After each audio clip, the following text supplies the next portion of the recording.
saludo para los pregoneros, con todo mi corazón.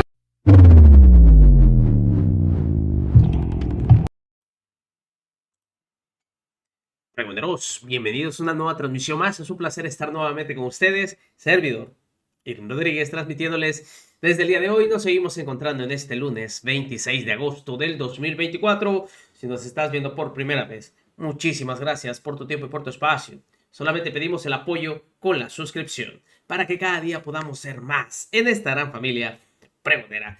Señores, el día de hoy va a ser un día muy fuerte, lleno de polémica y sobre todo de bastante riña en la Comisión de Puntos Constitucionales. Se va a tocar el tema de la reforma al Poder Judicial, en donde sabemos que la oposición anda simplemente haciendo rabieta tras rabieta.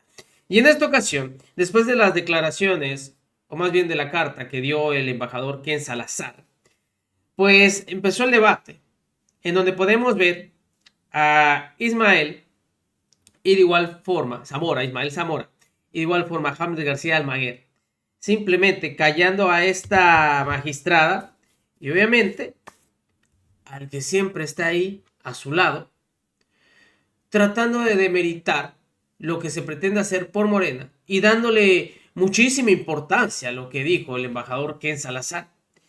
En un 2x3 y antes de que se lleve a cabo esta decisión en la Comisión de Puntos Constitucionales, le callan el hocico a ambos personajes sobre lo que está pasando. Israel Zamora, y ahí estaba, como pueden ver ustedes, tanto María Molina y Javier Reyes, que están en contra de esta reforma al Poder Judicial. Hamlet García Almaguer, Israel Zamora se unen y los hacen pedazos. Escuchen ustedes.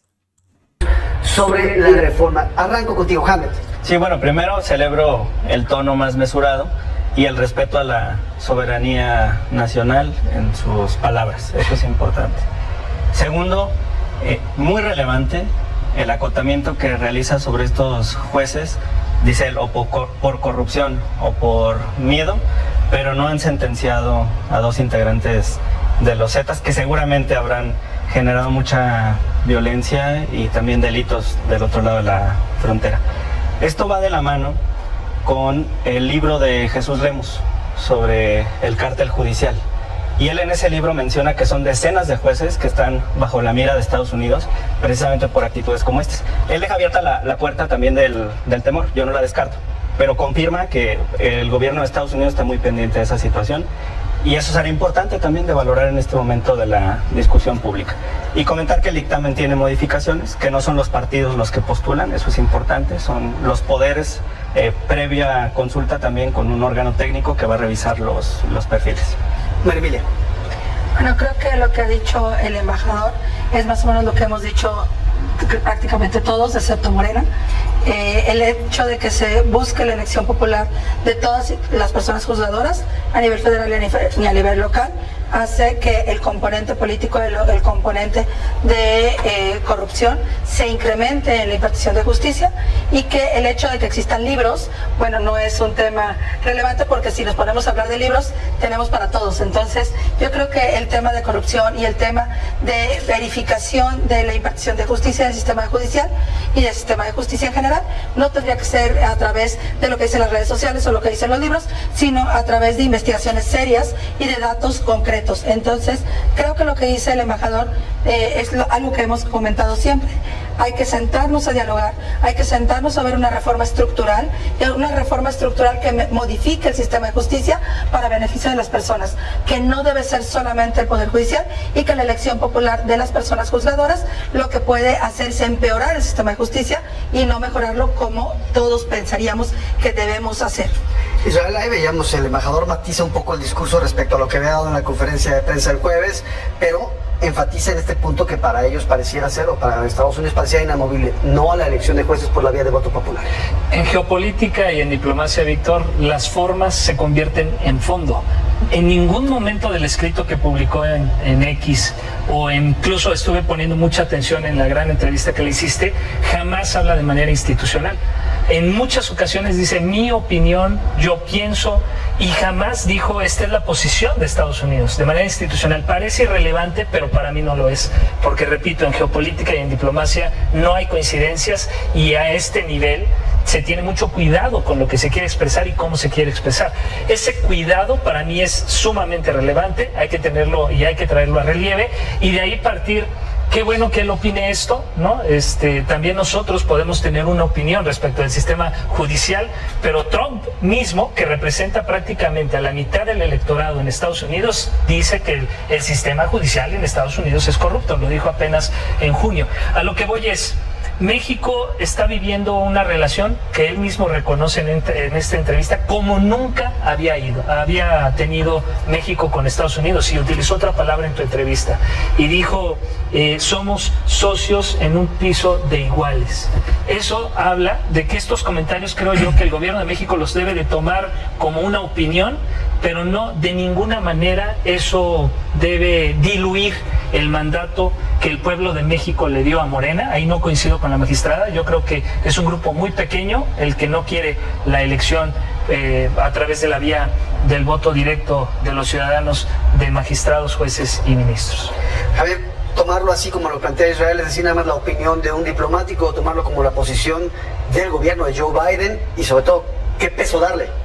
Pues mira, estoy viendo, porque me sorprendió mucho lo que dijo Israel, estoy viendo aquí tal cual el comunicado que publicó, y dice, Embajada de Estados Unidos, declaración del embajador Ken Salazar, ¿no? Entonces, creo que es clarísimo que es una posición de la Embajada de los Estados Unidos, es una declaración, yo diría, que sorprende no tanto por el fondo, porque caray, ¿no? De que este método de elección que está sobre la mesa, tanto en la versión original como en el proyecto de dictamen, es cuestionable. Ya lo dijo todo mundo, ya lo dijo la ONU, ya lo dijo, ¿no? La cantidad que se quiere de especialistas, ya lo dijeron las barras, ya lo dijeron los juzgadores, ¿no? Creo que ahí hay un consenso muy amplio en la comunidad de expertos de que este es un muy mal modelo. Y yo creo que también el mensaje, Víctor Hugo, es clarísimo. El embajador lo dijo en su mensaje, ¿no? Escrito, te lo reiteró en la entrevista. Así como está planteada la elección popular de jueces es profundamente problemática, y lo enfatizaba. En Estados Unidos no hay una sola persona juzgadora a nivel federal, que es por supuesto el poder más importante. ¿Por qué? Porque es el que incluso puede revisar las decisiones de los poderes judiciales locales, que sea electa por el voto popular. Y también lo dijo, y en el nivel estatal, cuando hay elecciones donde intervienen los partidos políticos, es un muy mal modelo. Lo que él apuntó es una cosa muy diferente, que es una elección de retención. Ojalá Morena y aliados estuvieran planteando algo así solo para el ámbito local, con los controles que existen en Estados Unidos, ¿no? Ojalá fuera ese el incentivo. Me voy a ese detalle, porque él precisamente plantea como un posible modelo a explorar el que tienen en Colorado, que es el de la elección de retención, es decir, no la elección de jueces, magistrados o la Suprema Corte Estatal por voto directo, sino una votación que sea para la, digamos, la revocación de mandato, digamos, después de un periodo de 10 años. Hamlet, el embajador planteaba que ellos están abiertos a ver cómo se podrían dar algunos cambios en el proceso legislativo. ¿Qué decía eso? Bueno, ya se generaron más de 100 cambios y en las próximas horas habrá más cambios. Mañana se discute en lo general. ¿Y van a ser elecciones de retención? ¿O? Termino. Todas y todos los legisladores tienen la oportunidad de presentar mediante el sistema de reservas propuestas de modificación que serán valoradas por las y los integrantes de la comisión. Precisar, quizá por desconocimiento, pero el sistema federal de Estados Unidos no es como el mexicano. Los órganos judiciales locales son terminales en el 95% de los casos. No es como acá, que con amparo fácilmente llegas a la instancia federal. Sí, en temas los casos se convierten en federales. Los casos se convierten en federales cuando tienen incidencia en 2 o más estados de la Unión Americana, cuando hay una interpretación directa de la Constitución y cuando hay una afectación a facultades muy reservadas para la federación, pero no se escalan todas las materias al orden federal. Claro, por ejemplo, en comercio hay facultades muy robustas en materia federal porque prácticamente todo el comercio cruza 2 o más entidades federativas. María Emilia. Bueno, es que luego me parece un poco la soberbia de creer que un investigador de jurídicas de la UNAM y una magistrada federal no sabemos de impartición de justicia. Pero bueno, el tema es que en materia de amparo en nuestro país no todo llega tampoco. hay diferentes formas de impartición de justicia, y lo que es cierto y se parece a Estados Unidos es que hay poderes judiciales locales y poder judicial federal. Y lo que se ha dicho incorrectamente por Morena, por muchos actores, incluida la doctora Claudia, es que en Estados Unidos casi todos los jueces federales, jueces de todo el país, son por elección popular, y eso es falso, y lo dijo el embajador, lo aclaró perfectamente.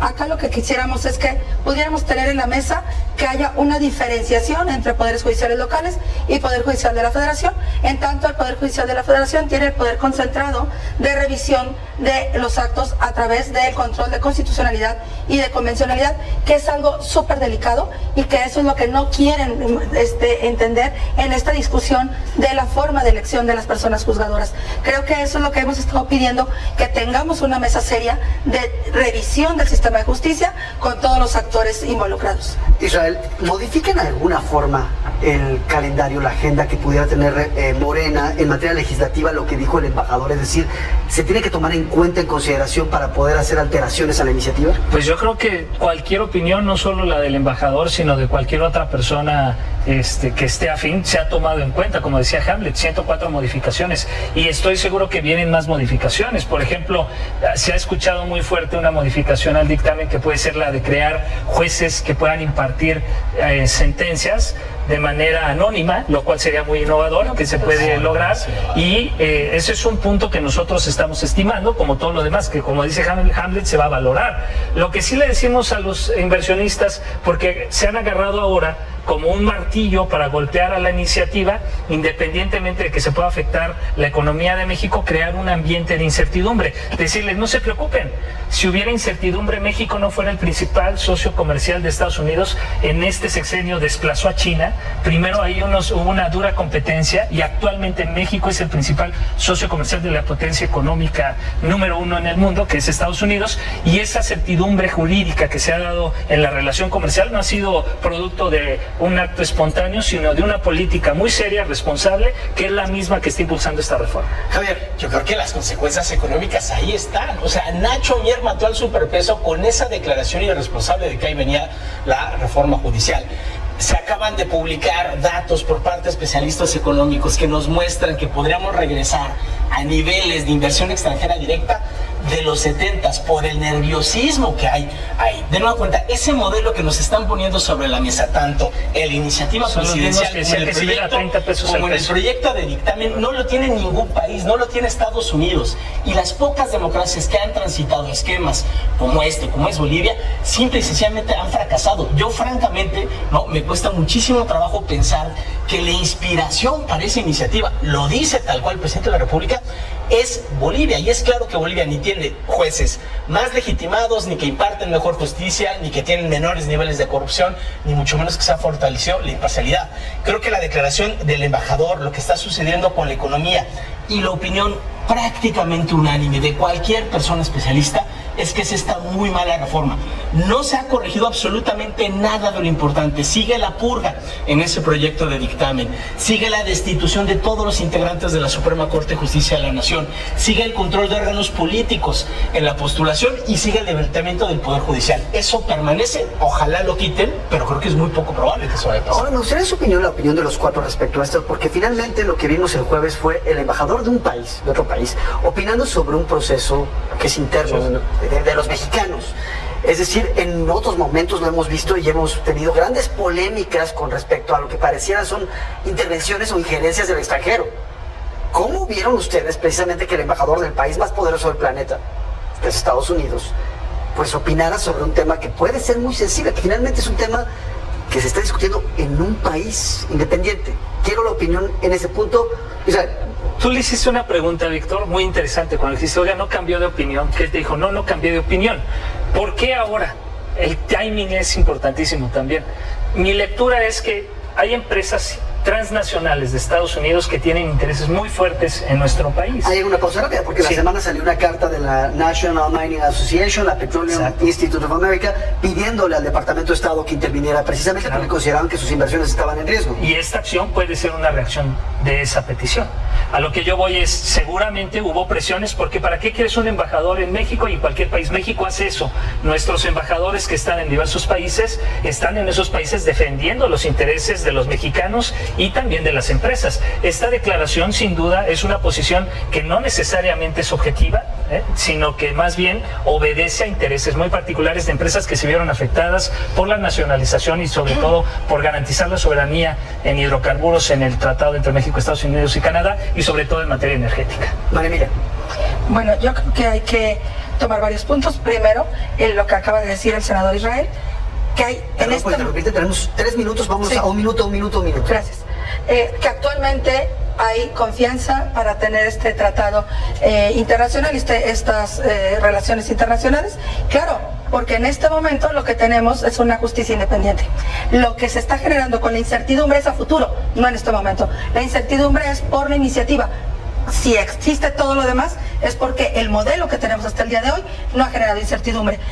Las correcciones que se han hecho, la verdad es que ha sido una vacilada. La verdad es que como poner la palabra tómbola en la Constitución en lugar de hacer correcciones serias, y que finalmente los jueces sin rostro, nada más para aclarar esto, es una discusión que tuvimos en 2008 y que la Corte Interamericana tiene pronunciamientos expresos de que es inconvencional y que no es un tema. Hamlet, un minuto. Muy bien. Hablando de los especialistas, mira, hay un reporte del INEGI sobre la impartición de justicia en el país. Este es un informe anual que te voy a compartir. Un tribunal colegiado de circuito se tarda 435 días en un incidente de reconocimiento de sentencia. Un procedimiento de extradición en un juzgado de distrito, 2.763 días. En la Suprema Corte, un amparo en revisión, 1.903 días. Una acción de inconstitucionalidad, 449. Una contradicción de criterios, 339. Eso es lo que busca combatir esta reforma. Javier. Al contrario, yo creo que es una muestra de que necesitamos más juzgadores, necesitamos más recursos y un poder judicial más independiente.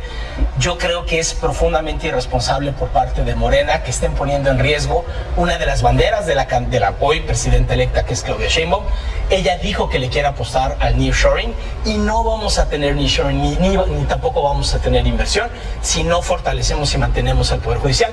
Creo que la redacción del embajador Ken Salazar es porque ve que eso que se tardó muchísimo tiempo en construir, hoy está en riesgo, y eso es lo que está arriesgando Morena, que es el plan, a final de cuentas, económico de la presidenta electa. Creo que de ese tamaño es de responsabilidad. Magistrada. Pues así la magistrada y su achichincle fueron a lloriquear en este debate y queriendo poner como escudo lo que dijo el embajador Ken Salazar. Pues escucharon los argumentos de parte de Morena y obviamente muy buenos representantes, tanto Israel Zamora como el mismo Hamlet García Almaguer. Nos vemos, vamos a ver qué sucede en un rato más sobre esta reforma al Poder Judicial. Recuerden, la información está ahí y depende de todos nosotros preguntarla. Nos vemos en una siguiente emisión.